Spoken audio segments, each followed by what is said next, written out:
ሰላም ሰላም ሰላም፣ እንዴት ናችሁ? ውድና የተከበራችሁ በመላው ዓለም የምትገኙ ኢትዮጵያውያን እንዲሁም ኤርትራውያን የቻናሌ ቤተሰቦች እንዴት ናችሁ? ደህና ናቸው።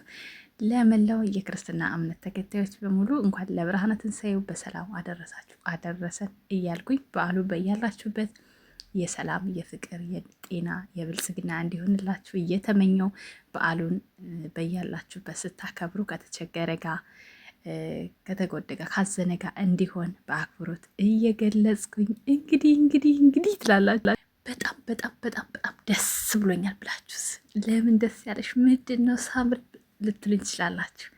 እንግዲህ ልዕልቷ ስስቴ ትንሿ እንደምታዩት በዓሉን ፋሲካን መስላ መታለች ማለት ነው። እስከ ማታ ድረስ በጉጉት እንጠብቃለን።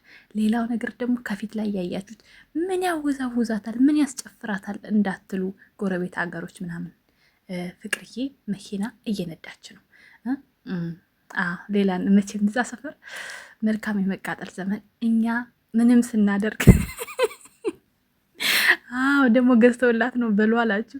ስም የማጥፋት ዘመቻ እኮ ተያይዛችሁታል። ሰሞኑን በራሳችሁ ድምፅ ራሳችሁን ሪከርድ እያደረጋችሁ እኔም ከዛ ግሩፕ ነበርኩ። የፍቅር ደጋፊ ነበርኩኝ። ብር አዋተንላት ነው ሶፋ የተገዛው፣ ብር አዋተንላት ነው የቤት ዕቃ የተሟላው እያላችሁ የምትቀደሉ ጀምራችኋል ማለት ነው። ተቀዳችሁ ስፉኛ ምን አገባን እኛ እንደው ልጃችን ሰርታ እንድትበላ እንጂ ጡረታ አላስለመድናትም። እርዳታ አናስለምድም። የውሸታችሁ ጥግ ማለት ነው። ቤታችሁን ገብቼ ሳይሆን ከታች እስከ ላይ ሩታና ብርሽ ናቸው ፖስታችሁ። እና ታዲያ ወዳጅ እንደዚህ ነው። የፍቅርዬ ወዳጅ ከነበራችሁ እኮ የቀድሞ ቪዲዮችሁ ቢያንስ ፍቅርዬ ልትኖርበት ይገባል። ስትቀድሉ ራሱ በልክ ብታደርጉት መልካም ነው ማለት ነው። እና ሶፋው የተገዛው አሁን፣ ቲቪው የተገዛው ድሮ ሀሲሉ ፉፉዬ ቤት አሟልቶ የወንድን ጥግ ያሳየን ሰው ማለት ነው። ንግግር ምትልኛላችሁ እናንተ ሁሉን ነገር በቃ ራሳችሁ ተዋርዳችሁ ሌላው እንዲዋረድ የምታደርጉት ጥረት ምናምን በጣም ነው የሚገርበኝ፣ በጣም ነው የሚያስቀኝ፣ በጣም ነው የሚያዝናናኝ። ዛሬ ደግሞ እንግዲህ ፍቅርዬ መኪና ስነዳ መጣች።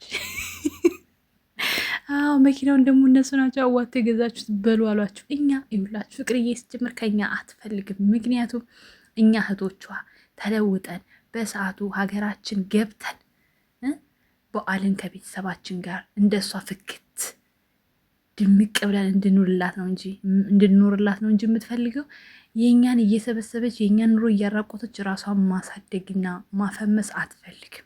የእኛን መለወጥ የምትጓጓ ልጅ ናት። ያው በተግባር ነው እንግዲህ እያያችሁ ነው። ብዙ የፍቅርዬ ወዳጅ የሆኑ ልጆች ወደ ሀገር ገብተው ኑሯቸውን እያፈሩ የራሳቸውን ኑሮ መኖር እየጀመሩ ይገኛሉ። እግዚአብሔር ይመስገን ስለ ሁሉም ነገር። ሌሎቻችንም እንቀጥላለን። ቢያንስ እንኳን እንዲሁ ከሰው በላይ ባንለወጥ እንኳን ራሳችን ችለን ሀገራችን እንገባለን ብዬ አስባለሁ ማለት ነው። እና ፍቅርዬ ዛሬ ቲክታክ ላይ እንግዲህ በአጭሩ ወደ ቤተ ክርስቲያን ስትሄድ ትንሽዬ ቪዲዮ አሳይታናለች። እና ያው በቅርቡ መንጫጫታችሁ ስለማይቀር ከወዲሁ ላሳወቃችሁ ብዬ ነው።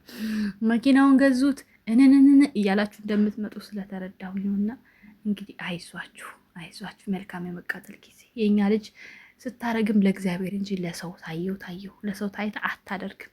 ራሷ አንችላ ነው ማድረግ የምትፈልገው።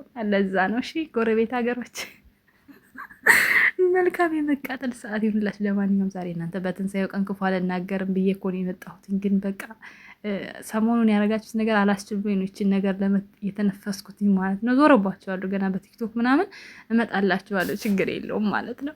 ለማንኛውም ማለት ነው ልዕልታችንን ፋንዲሻችንን ለምትናፍቁ ሁሉ እውነት ለመናገር የዩቲዩብ በሩን ሳይ ነበረ ከቲክቶክ ቀጥሎ ማለት ነው። አሁን ላይ እንግዲህ ዘጌታም ቢሆን እንደዚህ ፍክት ብላ ፎቶ ፖስት ታድናለች። ምሽት ላይ ደግሞ ቆንጆ ቪዲዮ እንጠብቃለን ቤተሰብ ማለት ነው። በያላችሁበት በድጋሚ በዓሉ የሰላም የፍቅር የጤና እንዲሆንላችሁ እየተመኘኝ እኔም ቤት ስትመጡ ላይክ ማድረግ አትርሱ፣ ሼር አድርጉ፣ ሰብስክራይብ አድርጉ። ፍቅርዬ በዛሬው ቪዲዮ 80,000 አንድ ሺዋን ግጥም አድርገናት ነገ ደግሞ 81 እያልን 20ዋን በቅርቡ እንደምንሞላ ምናለሁኝ። እወዳችኋለሁ። መልካም ጊዜ። ቻው ቻው።